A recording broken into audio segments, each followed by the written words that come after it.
pemirsa IDX Channel. Pemirsa, kakakku lagi bingung nih. Dia lagi mau cari variasi makanan buat babynya dia. Bingung juga sih ya, karena kan memang kalau buat bayi itu harus dipastikan higienisnya, belum kalorinya, teksturnya juga harus disesuaikan kan. Cari di mana ya? Apa cari di Instagram kali ya? Coba baby food. Oh, ada nih. Grow Baby Food MPASI. Dan halal juga BPOM certified. Wah, oh yang punyanya juga perempuan loh. Dekat kantor lagi. Apa kita datengin kali ya? Yuk ikut. Permasalahan gizi dan kesehatan anak masih menjadi pekerjaan rumah pemerintah Indonesia. Data Kementerian Kesehatan Indonesia tahun 2020 menyebutkan bahwa prevalensi stunting pada balita Indonesia tercatat sebesar 27,7% atau 28 dari 100 balita mengalami stunting. Padahal 1000 hari pertama kehidupan bayi merupakan usia emas bagi tumbuh kembang anak. Sayangnya, anak-anak yang seharusnya menjadi harapan masa depan bangsa masih banyak yang mengalami masalah gizi di usia dini. Terkait ini, terdapat perusahaan rintisan yang bergerak dalam sektor makanan bayi. GROW menempatkan diri sebagai penyedia makanan pendamping ASI atau MPASI untuk bayi usia 6 bulan ke atas dengan pemilihan bahan baku berkualitas, memiliki cita rasa, dan kandungan gizi yang lengkap di setiap hidangannya. Di tengah aktivitas yang padat dalam mengurus anak usia dini, kehadiran menu makanan yang praktis, sehat, dan bergizi menjadi salah satu hal yang sangat dibutuhkan oleh para orang tua masa kini. Adapun co-founder and CEO GROW, Jessica Martin, menjelaskan dirinya memahami bahwa salah satu kesulitan orang tua pada masa pertumbuhan anak adalah memberikan pilihan makanan yang variatif untuk menunjang tumbuh kembang yang optimal. Bagaimanakah sepak terjang Jessica dalam memimpin perusahaannya? Simak perbincangan serunya hanya di Women's Talk. Nah pemirsa IDX Channel, untuk menjawab tadi ya permasalahan saya, sekarang saya sudah bersama dengan Jessica Martin, CEO dari GROW. Halo Jess. Halo Keisha, thank you banget udah main ke kantor GROW. Senang sekali ya kita bisa ada di kantornya GROW langsung. Nah sebelum kita ngobrol-ngobrol lebih dalam tentang GROW dan menjawab ya tadi dilema saya mau tanya dulu nih, Jess, kenapa namanya GROW? Apakah GROW itu kan bacanya bener nggak ya? Saya bacanya GROW kayak pertumbuhan. Nah itu kenapa namanya tuh? GROW bertumbuh karena memang visi kita adalah membantu keluarga Indonesia untuk tumbuh lebih sehat gitu kan. Tapi mulai dari yang paling kecil dulu nih, jadi dari MPASI udah bisa makan makanan sehat dan bernutrisi kayak gitu. Oh wow, dan ini kalau nggak salah ya. Ini logonya. Jadi kuningnya itu sendok actually, ujungnya sendok. Oh ini sendok ternyata. Sendok yang besar gitu ya, bertumbuh karena ya salah satu faktor terbesar bikin orang tumbuh apa sih ya, makannya apa gitu kan. Nah terus U-nya ada 2 di sini dan agak naik ya, itu ya menunjukkan juga kita pengen bertumbuh lah gitu. Sebagai company kita membantu customer tumbuh, kitanya juga bertumbuh kayak gitu. Oh wow, filosofinya ya GROW itu adalah pertumbuhan sebenarnya. Berarti bacanya bener ya tadi pemirsa IDX Channel ya, GROW ya. Nah Just mungkin bisa sharing nih, GROW ini mulai pertama kali didirikan itu kapan dan idenya dari mana nih? Karena cukup spesifik ya, MPASI bayi. Oke, kita mulai beroperasional di Agustus 2020, jadi di tengah-tengah pandemi ya, masih awal ya. Salah satu idenya itu memang dari pengalaman pribadi, itu hanya salah satu lah motivasi ya, pengalaman pribadi. Aku punya anak sekarang usianya sudah 3 tahun, tapi waktu itu kan belum 1 tahun gitu kan, jadi lagi di tengah-tengah pusingnya mempersiapkan MPASI. Nah kemudian aku ngobrol dengan salah satu co-founderku juga, dulu pernah kerja bareng di kantor, akhirnya kita menyatukan visi gitu ya, kita mau membantu orang tua. Nah tapi kenapa akhirnya mulainya spesifik makanan nih Keisha, karena kita mau mulai dari membantu solving problem yang paling krusial dong gitu kan. Makanan itu sesuatu yang harus dipikirkan orang tua 3 kali sehari. There is no other things that parents have to think about in such like a high frequency gitu. Jadi kita mau mulai orang tua ya kita bantu dari problem yang paling susah dulu gitu kan. Ya udah makanan, kita mulai dari situ, tapi ya kedepannya visinya akhirnya kita mau menjawab permasalahan yang lain juga nantinya gitu.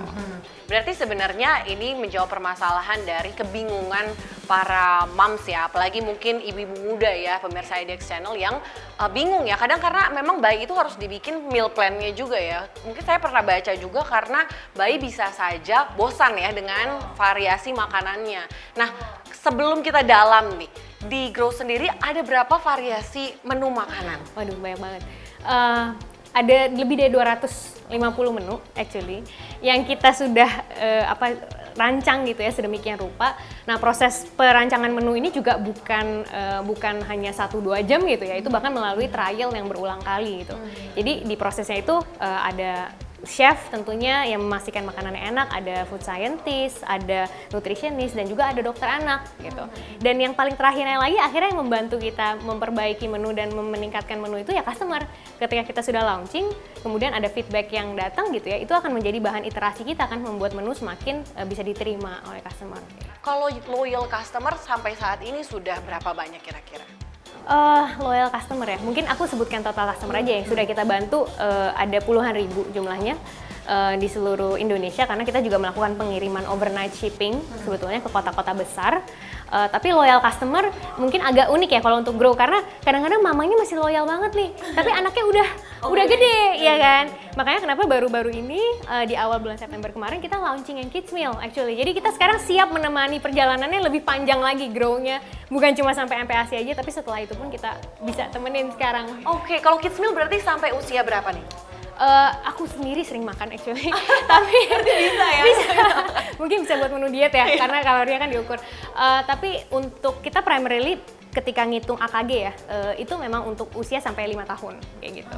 Karena kan ada perhitungan AKG yang harus kita penuhi kan. Nah, benchmarknya usia 5 tahun. Tapi ini pertanyaan yang kita sering dapatkan dan sebenarnya agak tricky jawabnya, karena nafsu makan orang kan berbeda-beda. Termasuk di anak juga. Kadang-kadang makanan seperti ini terlalu banyak buat si A, tapi terlalu sedikit buat si B gitu. Jadi patokan kita akhirnya apa? Kita menggunakan AKG aja, guidance AKG dari BPOM.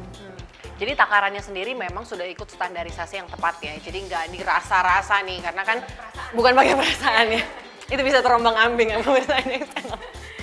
Nah, kalau kita lihat tadi sempat disebutkan oleh Jess, didirikan 2 tahun ya sebelum ini. Berarti ketika 2020 bulan Agustus. Nah, itu kan ketika pandemi COVID ya sebenarnya itu baru mulai. Nah, itu apakah kemudian pandemi ini tuh jadi salah satu tantangan atau jadi peluangnya Jess nih ketika mendirikan Grow ini gitu? Buat aku sih tantangan ya sama dengan opportunity gitu kan. Kalau nggak ada tantangan berarti nggak ada solusi yang bisa kita hadirkan. Nah, jadi kita berangkatnya dari situ aja. Waktu itu pas kita mau mulai pandemi ditanya takut atau enggak, ya siapa yang nggak takut gitu ya. Apalagi kalau aku secara pribadi aku kemudian meninggalkan pekerjaan kantoran yang begitu nyaman kayak gitu kan untuk mulai ini. Tapi balik lagi ya ke visinya, akhirnya dorongan untuk bisa mencapai visinya kan lebih besar seperti itu. Peluang atau enggak, aku melihat ya tantangan peluang. Jadi buat aku spesifik pandemi itu bagaimana sih membantu Grow bisa tumbuh. Satu, awareness dari masyarakat terhadap preventive medicine, salah satunya melalui makanan sehat itu lebih tinggi. Jadi mungkin teman-teman sekarang yang sebelumnya pre-COVID apalah vitamin gitu ya, tapi sekarang sibuk yang pokoknya yang ada tulisan imun booster diborong gitu kan. Itu memang ada membantu kita juga, akhirnya orang-orang lebih aware makan itu nggak bisa asal makan gitu. Nah, tapi segmentasi pasarnya Grow sendiri apa memang hanya working mom? Karena kan mungkin kalau kita pikir, oh ini biasanya kebutuhannya buat working mom ya, nggak ada waktu misalnya untuk siapin makanan baby. Nah, sebenarnya apakah memang sasarannya ke sana? Waktu awal kita belum mulai itu kita juga berpikir demikian. Pasti nih yang pakai hanya working mom. Tapi ternyata kita sangat pleasant surprise ketika kita sudah jalan, demand-nya ada, kita melakukan survei, pengen mengenali lebih baik gitu ya customer kita. Ternyata setengahnya itu hampir setengah splitnya antara yang bekerja dan juga full time di rumah. Nah, tadi kalau gitu pertanyaannya kenapa dong kalau yang full time di rumah gitu kan? Jadi bukan hanya masalah tidak ada waktu masak. Walaupun ada bantuan, katakanlah memang full time di rumah dan ada bantuan, misalnya ada asisten rumah tangga atau seterusnya. Tapi proses planningnya, melakukan riset, bagaimana memberikan yang terbaik untuk si kecil gitu ya. Kemudian ada juga kadang-kadang suka konsultasi dulu ke dokter anak. Ini boleh nggak sih dok? Ini boleh, ini nggak boleh ya dok ya gitu kan. Jadi makan bukan asal makan aja gitu loh, bukan makan terus tumbuh aja besar gitu ya. Tapi kan bagaimana kecukupannya diperhatikan. Nah, yang Grow bantu itu jadi end to end itu Keisha, bukan hanya replacing, saya nggak usah grocery dan nggak usah masak, nggak usah nyuci. Tapi there is more than that gitu, into planning meal plan. Wah, oke. Kalau dari planning makanannya aja ini kemudian dipikirkan oleh Grow nih. Saya yakin pemirsa IDX Channel juga penasaran ya, lebih dalam lagi kualitasnya seperti apa. Ini biasanya moms nih suka worry ya, ini kan buat anak saya ya, takutnya higienisnya gimana gitu kan. Apakah ini fresh kemudian? Nah, ini kita akan jawab setelah pariwara berikut ini, jadi tetap di Women's Talk IDX Channel. Nah, kita sekarang sudah berada di kitchennya Grow ya, Jess ya. Nah, di sini mungkin boleh di-share kali ke pemirsa IDX Channel, kira-kira di kitchen ini terjadi proses apa saja nih dari produksinya, Grow? Oke, jadi ini adalah fasilitas utama dari Grow. Di sini semua proses produksi mulai dari persiapan bahan baku ketika datang, ada pintunya sendiri dan dipotong, dikupas gitu ya, tergantung ya jenis bahan bakunya. Kemudian melalui proses critical control point atau pemasakan. Di situ kan dari mentah menjadi matang ya. Kemudian masuk ke ruangan ini sebetulnya adalah clean room. Oh, oke. Iya, jadi Keisha ini tamu spesial, biasanya nggak boleh masuk ya? Iya, kalau misalnya lagi ada proses produksi, makanya kita juga harus pakai nurse cap, harus pakai shoe cover, karena tujuannya untuk menjaga kebersihan. Nah, kenapa ada ruangan ini? Karena di sini terjadi perubahan tekstur makanan, jadi dibuat supaya aman untuk bayi. Karena menunya beragam, kita ada rendang dan lain-lain, tapi supaya aman untuk bayi, kita blender supaya halus. Nah, packagingnya prosesnya di sini. Nah, menarik sekali nih pemirsa IDX Channel. Nah, ini memang salah satu yang ditawarkan keunggulan dari Grow sendiri, karena kadang memang mungkin pemirsa IDX Channel atau moms IDX Channel yang lagi nonton ini khawatir ya kalau misalnya catering makanan bayi itu gimana ya kualitasnya gitu, apalagi kan apakah ini frozen ataukah fresh nih, Jess? Ya. Itu kekhawatiran yang wajar ya, karena ketika waktu mulai membangun Grow sendiri, aku kan juga punya anak, waktu itu masih MPASI, jadi aku berpikir kira-kira bikin produk ini, pokoknya kalau aku sendiri nggak mau kasih makan anakku, udah ngapain kita jualan gitu aja simpelnya. Dan itu message yang aku juga sampaikan, dan nilai-nilai yang aku bawa juga ke semua tim yang bekerja di sini. Jadi teman-teman harus ingat ya, yang makan ini benar-benar anak kecil yang baru mulai makan loh. Apa yang dia konsumsi pertama ini akan menentukan bagaimana ketertarikan dia terhadap makanan, perkembangan dia seperti apa gitu. Jadi quality control itu adalah benar-benar menjadi prioritas utama kita. Makanya kenapa kalau dibilang kitchen biasa kan persegi panjang, tidak ada penyekatan ruangan lah kalau dapur ya. Biasa yang melakukan penyekatan ruangan itu pabrik, tapi memang sistem assembly line ini sebisa mungkin kita terapkan semaksimal mungkin di dapur kita, dan kita juga melalui berbagai sertifikasi juga, Keisha. Contohnya waktu di awal itu sertifikasi yang memang wajib kan dari Dinas Kesehatan, namanya sertifikat layak sehat. Itu yang dilakukan tes bukan hanya dari sampel bahan baku saja, bahkan food handler. Jadi teman-teman yang bekerja nih setiap hari mempersiapkan makanan itu kesehatannya juga dicek secara rutin seperti itu. Jadi tesnya cukup panjang. Selain dari itu juga untuk teman-teman, karena memang market kita lebih besar untuk ibu-ibu muslim seperti itu. Jadi kita juga ada sertifikasi halal. Nah, itu juga prosesnya bukan hanya kehalalan produknya, tapi kebersihan juga menjadi salah satu fokus. Kerjasama dengan ahli gizi, ahli pangan, itu dari sejak awal kita membuat develop menu. Jadi gimana sih menu ini kita pastikan selain bersih ya, tapi ini benar-benar nutrisinya lengkap dan seimbang. Jadi aspeknya itu banyak sekali gitu ya. So, aman udah pasti nomor satu. Habis itu harus lengkap dan seimbang. Nah, contohnya itu lengkap itu apa? Artinya ada karbohidrat, ada protein hewani, ada serat, ada tambahan lemak baik, dan juga nilainya itu nggak bisa sembarangan. Misalnya, nasinya aja banyak, tapi proteinnya sedikit. Jadi harus lengkap terus seimbang. Nah, proses itu siapa yang menjaga dari awal? Tim yang berikut serta ya dalam pembuatan menu itu ada chef. Jadi memastikan enak gitu kan. Terus ada ahli gizi, jadi registered dietitian. Kemudian ahli pangan, food scientist, yang juga memastikan prosesnya bersih. Dan terakhir itu, layer terakhir kita actually adalah dokter anak. Jadi dokter spesialis anak yang memang memberikan feedback di setiap menu kita, memastikan dia tadi itu lengkap dan seimbang. Jadi kadang-kadang menu harus di-tweak gitu ya. Oh, ini proteinnya gramasinya kurang misalnya, atau lemaknya kurang banyak kayak gitu. Jadi memang bukan hanya enak, sehat, pokoknya kita perhatikan dari 360 lah. Best sellernya ada beef rendang, bubur soto, salmon lodeh, itu actually 3. Jadi menunya ini benar-benar kompleks dan Indonesia. Biasa kalau aku bilang menu favoritnya, orang nanya, emang anak kecil boleh makan rendang?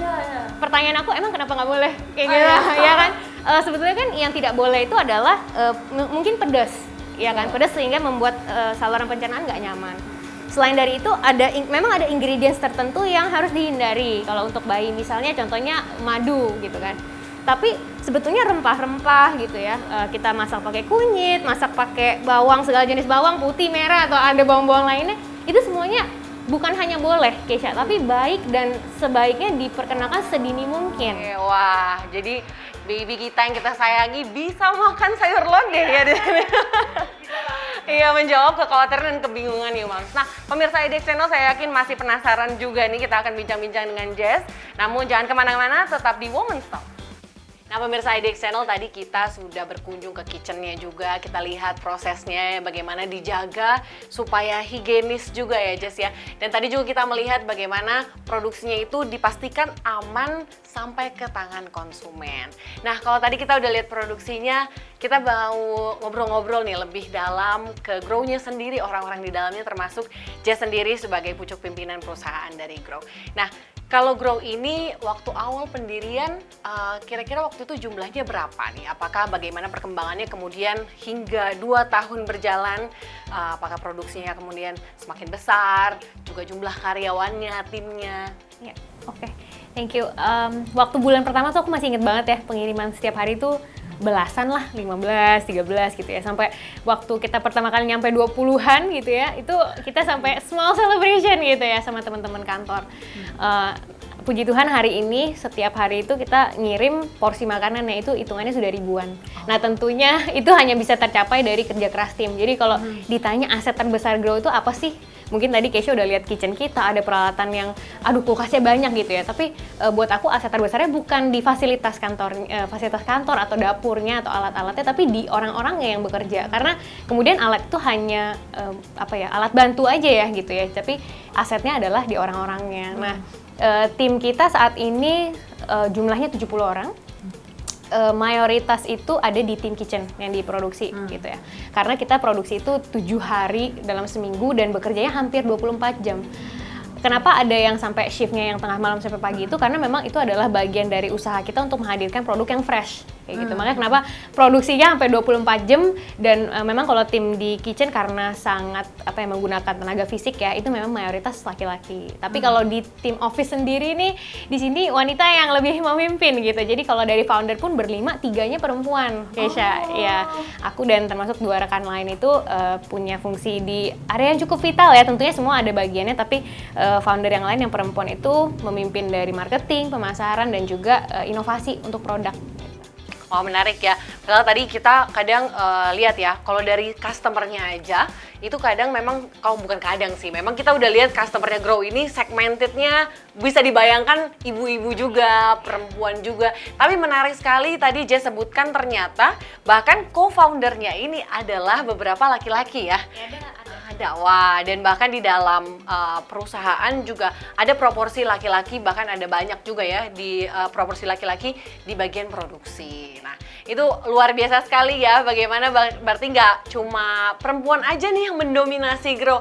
Nah, Jess sendiri sebagai pucuk pimpinan dan sebagai seorang ibu gitu, ada tantangan tersendiri nggak dalam meniti karir, membangun Grow? Oke. Mungkin kalau yang aku pribadi ya, pengalamanku pribadi ya tentunya bagaimana membalance growing my own baby and my other baby. Jadi rasanya kayak punya 2 anak. Kalau orang sering nanya mau nambah nggak? Aku 2 cukup. Ini yang kedua gitu. Grow itu adalah yang kedua. Tentunya banyak tantangan ya. Maksudnya di rumah juga aku pengen present, tapi juga di kantor punya tanggung jawab yang besar. Apalagi aku merasa dapat kepercayaan juga dari teman-teman Grow yang akhirnya mempercayakan aku untuk memimpin perusahaan gitu. Jadi aku tanggung jawabnya cukup luas. Tapi tentunya aku juga beruntung sekali gitu. Di rumah aku punya support system yang luar biasa dari pasangan, orang tua gitu ya yang membantu. Di kantor pun tim aku sangat luar biasa kayak gitu. Sangat membantu sehingga aku juga bisa tenang nih, kadang-kadang harus dari rumah kayak gitu ya. Mungkin tantangan keduanya ya itu ya, karena di era digital ini kan banyak ada working arrangement-nya hybrid gitu ya. Bagaimana kemudian kita mempercayakan, mendelegasikan pekerjaan ke tim gitu ya yang bekerja mungkin dari rumah atau dari manapun lah, work from anywhere gitu ya. Ada tantangannya tersendiri, tapi all in all I think I'm very lucky to find this team. Tapi sulit nggak sih bagi waktunya antara bekerja dan di rumah juga mengurus anak?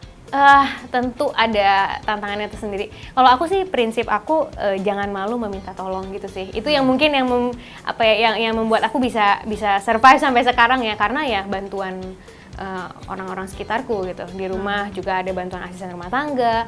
Aku juga sering minta bantuan ke pasangan tentunya gitu ya, karena parenting kan takes the whole village. Aku minta tolong ke orang tua, mertua juga kalau kadang-kadang nggak bisa ngantar sekolah. Jadi I think acknowledging your forte and acknowledging your weakness and asking for help is something that we should do more often sih. Oke, jangan ragu dan jangan takut untuk minta tolong tadi ya. Nah, apakah Grow ini bisnis pertama mungkin dari Jess sendiri? Actually dulu emang orangnya suka banyak aktivitas di luar sekolah kayak gitu ya. Jadi pas lagi kuliah pun sempet kayak ngerintis lah, jualan apa, baju, jualan makanan kayak gitu. Tapi mungkin yang benar-benar sampai serius, sampai skalanya seperti ini pertama kali sih.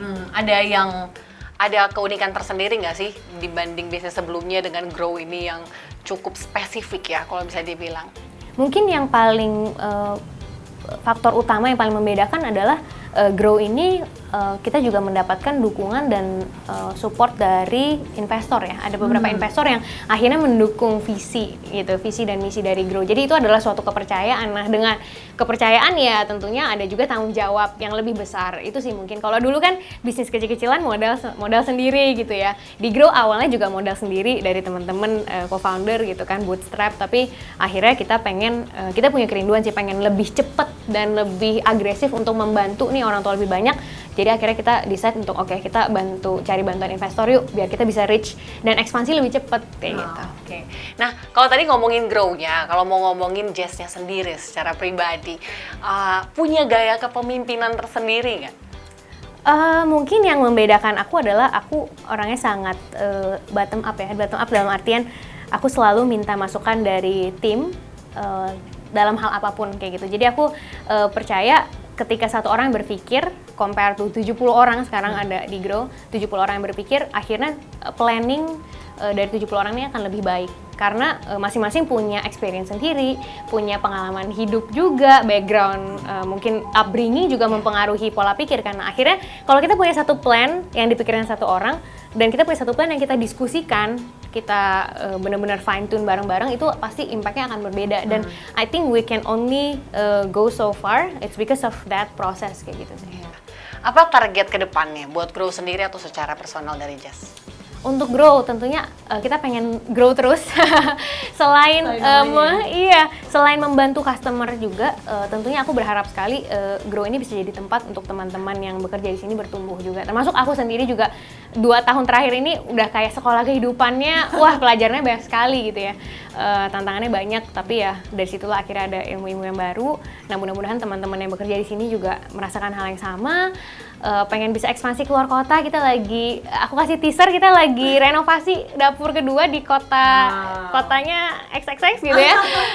Nanti mudah-mudahan bisa main juga ke situ, tapi aku pengen sih kita bisa bantu lebih banyak orang tua, karena yang butuh bantuan bukan cuma yang di Jakarta aja gitu ya. Dan mungkin suatu hari bukan hanya di Indonesia aja ya, kita pengen juga bisa jadi membawa nama harum dari Indonesia kan ke negara lain. Itu sih harapannya. Jadi ada target ekspansi ya yang bahkan besar ya untuk ke global. Nah, mungkin sebelum kita tutup nih, Jess boleh kasih tips kah? Bagaimana nih buat pemirsa IDX Channel yang akhirnya gara-gara nonton ini terinspirasi ya mau bikin bisnis juga? Oke, mungkin satu sih yang jadi pegangan aku terus ya. Itu ada quote dari Nelson Mandela, courage is not the absence of fear, but the triumph over it. Jadi intinya semua orang pasti takut, gitu. Termasuk ketika mau memulai sesuatu, apalagi there's always the first time for everything kan. Pasti ada ketakutan yang besar, tapi keberanian itu adalah bukan orang yang nggak ngerasa takut loh, tapi orang yang ngerasa takut tapi tetap ngelakuin itu gitu. Jadi harus ketakutan tidak mencoba itu harus lebih besar daripada ketakutan untuk gagal. Itu sih. Jadi akhirnya kita coba, kita belajar, coba dan belajar lagi dan terus aja seperti itu. Wow, oke. Nah, semoga itu tadi diskusi kita sepanjang hari ini menginspirasi pemirsa IDX Channel ya. Women's Talk kali ini luar biasa sekali karena di balik satu produk, satu perusahaan rintisan yang benar-benar sekarang sedang growing ya, bukan namanya aja grow, tapi memang betul-betul sedang bertumbuh dan berkembang. Di balik itu juga ada seorang sosok pucuk pimpinan, seorang wanita yang juga menjadi pemimpin, jadi role model dan juga memberikan satu arahan-arahan bagi orang-orang di bawahnya dan akhirnya ya hingga saat ini ya bahkan grow terus berkembang dan akan ekspansi. Nah, semoga ini menjadi insight baru bagi pemirsa IDX Channel dan semoga di kesempatan lain kita bisa bertemu lagi dengan diskusi-diskusi menariknya dari wanita-wanita inspiratif di Indonesia. Sampai ketemu di Women's Talk selanjutnya. Bye-bye.